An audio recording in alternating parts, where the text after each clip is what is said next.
या देवी सर्वभूतेषु माँ कालरात्रिरूपेण संस्थिता नमस्तस्यै नमस्तस्यै नमस्तस्यै नमो नमः। ओम दुम दुर्गाय नमः। आप सभी को शारदीय नवरात्रि के 7वें दिन माँ कालरात्रि की पूजा की बहुत बहुत शुभकामनाएं। माँ कालरात्रि आपकी हर प्रकार से रक्षा करें। दोस्तों 9 अक्टूबर 2024 बुधवार को माँ दुर्गा के 7वें स्वरूप माँ कालरात्रि की पूजा हम करेंगे। सप्तमी तिथि प्रारंभ हो रही है 9 अक्टूबर को दोपहर में 12:14 पर और समापन होगा सप्तमी तिथि का 10 अक्टूबर को दोपहर में 12:32 पर। तो जैसा कि पिछली वीडियो में मैं आपको बता चुकी हूँ, तृतीया तिथि की वृद्धि होने की वजह से तिथियाँ आगे पीछे हो रही हैं। तो अष्टमी और नवमी को लेकर सबके मन में बहुत सारे संशय हैं और अष्टमी नवमी की संपूर्ण जानकारी की वीडियो चैनल पर अपलोड हो चुकी है, ज़रूर देख लीजिए। 9 अक्टूबर को बुधवार के दिन सूर्योदय काल का समय आपको प्राप्त हो रहा है सुबह 6:18 पर और सूर्यास्त का समय होगा शाम को 5:56 पर। बात करें पूजा के शुभ मुहूर्त के बारे में तो देखिए, इस दिन सबसे पहले और सबसे शुभ मुहूर्त जो आपको प्राप्त हो रहा है ब्रह्म मुहूर्त का, और ब्रह्म मुहूर्त का समय होगा सुबह 4:45 से सुबह 5:35 तक। तो नवरात्रि का समय है, माँ दुर्गा का समय है। ब्रह्म मुहूर्त में आप स्नान करके अगर विधि विधान से वहाँ की पूजा करते हैं, मंत्रों का जप करते हैं, अपनी कामना के अनुसार मंत्रों का जप करते हैं तो निश्चित ही आपकी कामना पूर्ण होती है। कोई मंत्र सिद्ध करना चाहते हैं तो इसके लिए भी ब्रह्म मुहूर्त सबसे श्रेष्ठ समय है। और पूजा का दूसरा शुभ मुहूर्त आपको प्राप्त हो रहा है अमृत काल का। अमृत काल का समय होगा रात्रि में 10:37 से और देर रात्रि 12:17 तक। ये समय भी मंत्र सिद्धि के लिए अत्यंत श्रेष्ठ है। अगर आप पूजा आराधना करना चाहते हैं, कोई मंत्र जब विशेष रूप से करना चाहते हैं किसी भी कामना के अनुसार, या फिर माँ कालरात्रि की कोई विशेष आराधना करना चाहते हैं, तो ऐसे में अमृत काल का जो समय है ये अत्यंत श्रेष्ठ है, क्योंकि इस समय आप अपने घर में जो भी कार्य है उनसे निवृत्त हो जाते हैं, फिर शांत होकर एकाग्रचित्त होकर एक स्थान पर बैठकर आराम से पूजा आराधना कर सकते हैं। 9 अक्टूबर को बुधवार है तो अभिजीत मुहूर्त आपको नहीं प्राप्त होगा। 2 ही शुभ मुहूर्त हैं जो विशेष रूप से हैं, बाकी सुबह और शाम जैसे हम प्रतिदिन पूजा करते हैं वो तो आपको मिल ही रहे हैं। अब एक ऐसा समय जिस समय में आपको कोई भी शुभ काम नहीं करना चाहिए, और वो समय होगा दोपहर में 12:14 से दोपहर 1:41 तक। इस समय में कोई भी विशेष शुभ कार्य नहीं करना चाहिए। और अब जानते हैं माँ कालरात्रि की पूजा का महत्व क्या है और संपूर्ण पूजा विधि क्या है। नवरात्रि में सप्तमी तिथि के दिन माँ कालरात्रि की पूजा की जाती है, जो कि माँ दुर्गा का 7वां स्वरूप मानी जाती है। और इनकी पूजा से अकाल मृत्यु, भय, दुर्घटना और नकारात्मक ऊर्जा से मुक्ति मिलती है। किसी भी प्रकार की बड़ी से बड़ी परेशानी हो तो माँ कालरात्रि की पूजा से समाप्त हो जाती है। इसलिए नवरात्रि की सप्तमी तिथि पर माँ कालरात्रि की पूजा अत्यंत आवश्यक मानी जाती है। माँ कालरात्रि की पूजा से शनि जनित कोई भी पीड़ा हो समाप्त हो जाती है। शनि की ढैया से परेशान हो, साढ़े साथी से परेशान हो, या फिर शनि की दशा, अंतरदशा, गोचर में आप कष्ट पा रहे हैं, तो माँ कालरात्रि की पूजा आपके लिए अत्यंत श्रेष्ठ है। यह यूँ कहीं कि वरदान के समान है।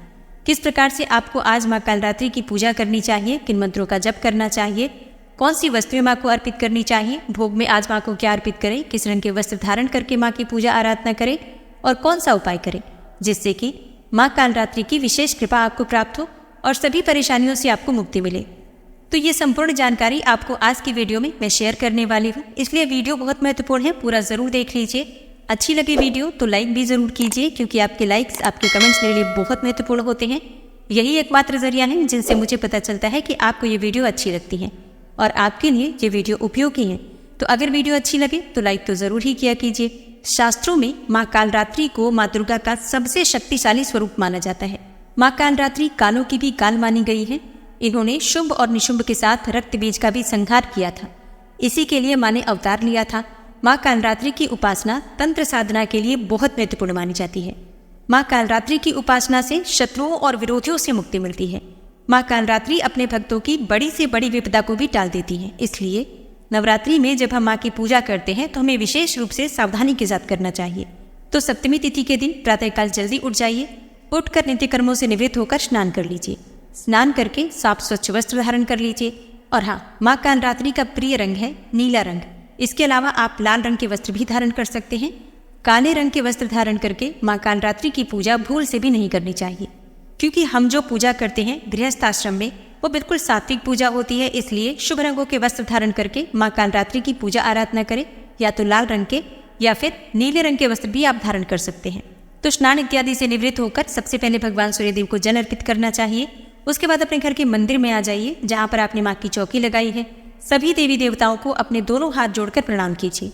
इसके बाद शुद्ध आसन डालकर चौकी के पास बैठ जाइए। अब शुद्धिकरण कर लीजिए। सबसे पहले जैसे कि थोड़ा जल लेकर अपने ऊपर, अपने आसपास जहाँ पर चौकी आपने स्थापित की है तो अपने आसपास जल के छींटे दीजिए। जो पूजा की सामग्री है सब पर जल के छींटे देकर पवित्रीकरण कर लीजिए। इसके बाद आप आचमनी कर सकते हैं चाहे तो, और बहुत से भक्त हैं जो कि आचमनी नहीं करते हैं, तो भी कोई बात नहीं, आप जल के छींटे अपने ऊपर देकर भी शुद्धिकरण कर सकते हैं। वैसे अगर आप आचमनी करते हैं तो कहा जाता है कि अंदर बाहर सब तरफ से शुद्धिकरण हो जाता है। अब सबसे पहले एक दीपक प्रज्वलित करना है आपको, कर्म साक्षी दीपक, शुद्ध घी का या फिर तिल का। फिर इसके बाद आपकी पूजा प्रारंभ हो जाती है।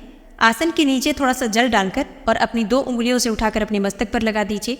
अब आप अपने आसन पर से तब तक नहीं उठ सकते हैं जब तक आपकी पूजा पूर्ण नहीं हो जाती है।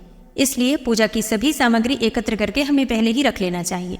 धूप दीप प्रज्वलित करने के बाद जो भी विराजित हैं देवी देवता आपकी चौकी पर, उन सबकी पूजा कर लीजिए, जैसे कि भगवान गणपति की, कलश देवता की, षोडश मातृका, नवग्रह मंडल, ज्वारे आपने बो रखे हैं, अखंड दीपक प्रज्वलित कर रखा है। सबकी पंचोपचार विधि से धूप दीप अक्षत पुष्प और भोग इत्यादि अर्पित करके पूजा कर लीजिए। इसके बाद माँ कालरात्रि की पूजा आपको करना है, तो अपने हाथ में थोड़े से अक्षत ले लीजिए, एक पुष्प ले लीजिए और माँ कालरात्रि का ध्यान कीजिए। माँ कालरात्रि का स्वरूप क्या है जिसका आपको ध्यान करना है पूजा के समय? देखिए, माँ कालरात्रि का शरीर अंधकार की तरह काला है। माँ की श्वास से आग निकलती है। माँ के बाल बड़े और बिखरे हुए हैं। माँ के गले में पड़ी हुई माला बिजली की तरह चमकती है। माँ कालरात्रि के 4 हाथ 3 नेत्र हैं। एक हाथ में माता ने खड़ंग अर्थात तलवार ले रखा है, दूसरे में लौह शस्त्र, तीसरा हाथ वर मुद्रा में और चौथा हाथ अभय मुद्रा में है। माँ के इसी स्वरूप का आपको ध्यान करना है।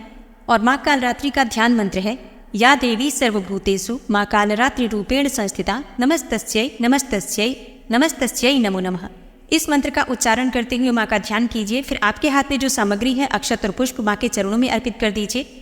इसके बाद विधि विधान से आपके पास जो भी सामग्री हो, पंचोपचार विधि से जैसे कि धूप दीप अक्षत पुष्प गंध इत्यादि और भोग लगाकर माँ की पूजा कर सकते हैं, या फिर षोडशोपचार विधि से भी पूजा कर सकते हैं। अच्छा, षोडशोपचार पूजा विधि अगर आप जानना चाहते हैं तो नवरात्रि की जो कलश स्थापना की वीडियो है उसमें षोडशोपचार पूजा विधि मैंने शेयर की थी। अगर आपने नहीं देखा है तो उसे देख लीजिए। इस वीडियो में बताऊंगी तो वीडियो बहुत लंबी हो जाएगी। तो सभी सामग्रियां जो आपके पास उपस्थित हैं उनसे माँ की पूजा आराधना करके माँ से प्रार्थना कीजिए। अच्छा, माँ का प्रिय पुष्प क्या है? गुलाब और गुड़हल का पुष्प। माँ को लाल पुष्प जैसे कि लाल गुलाब और लाल गुड़हल बहुत प्रिय है, तो जरूर अर्पित करना चाहिए। और नवरात्रि के 7वें दिन माँ को भोग अर्पित किया जाता है गुड़ का। गुड़ या फिर गुड़ से बनी हुई मिठाइयों का भोग आप लगा सकते हैं, और इसके साथ ही जो भी ऋतुफल आपके पास उपलब्ध हो उनका भी भोग आप लगा सकते हैं। विधि विधान से माँ की पूजा कर लीजिए।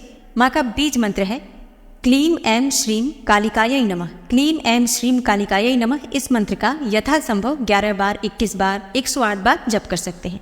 और फिर इसके बाद जिस प्रकार से आप प्रतिदिन पूजा करते हैं, जैसे कि अगर आप कोई मंत्र जप करते हैं प्रतिदिन या दुर्गा सप्तशती का पाठ करते हैं तो उस पाठ को या फिर उस मंत्र का जप कर सकते हैं। पहले हमें उस देवी के मंत्रों का जप करना चाहिए जिस स्वरूप की हम पूजा करते हैं। और हाँ, इसी समय आप चाहे तो कथा पढ़ सकते हैं या सुन सकते हैं, या फिर चाहे तो शाम को भी कथा पढ़ या फिर सुन सकते हैं।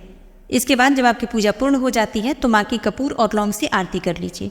आप चाहे तो शुद्ध घी के दीपक से भी आरती कर सकते हैं। और हाँ, माँ कालरात्रि की पूजा में कुछ विशेष उपाय अगर आप करते हैं तो इससे आपकी बहुत सारी परेशानियां समाप्त होती हैं। कौन से उपाय आप कर सकते हैं? देखिए, सबसे पहला उपाय है गुड़ का। माँ को गुड़ बहुत प्रिय है, जैसा मैंने पहले भी बताया। तो गुड़ आप थोड़ा अधिक मात्रा में अर्पित कीजिए, जैसे कि आप 1.25 किलो गुड़ अर्पित कर सकते हैं, चाहे तो 5.25 किलो अर्पित कर सकते हैं, या फिर 1.25 पाव जैसे कि 350 ग्राम गुड़ अर्पित कर सकते हैं। मतलब इसी प्रकार से थोड़ा अधिक मात्रा में गुड़ अर्पित करके और माँ की पूजा आराधना कर लीजिए। उसके बाद से आप इस गुड़ में से कुछ हिस्सा ब्राह्मण को दान कर दीजिए। मतलब लगभग आधा गुड़ ब्राह्मण को दान कर देना चाहिए, और थोड़ा सा गुड़ अपने घर में भी रखिए, प्रसाद स्वरूप सभी सदस्य मिलकर ग्रहण कर सकते हैं। इससे क्या होगा? इससे अकाल मृत्यु और दुर्घटना से मुक्ति मिलती है। अगर आपके मन में हमेशा अकाल मृत्यु का भय बना रहता है, या फिर दुर्घटना का भय बना रहता है, या फिर बार बार आपके एक्सीडेंट्स होते रहते हैं, तो गुड़ अगर आप आज माँ कालरात्रि को अर्पित करके दान करते हैं ब्राह्मण को, तो इससे आपकी इन सभी समस्याओं से छुटकारा मिल जाता है। अगला उपाय है मन चाहा वरदान पाने का।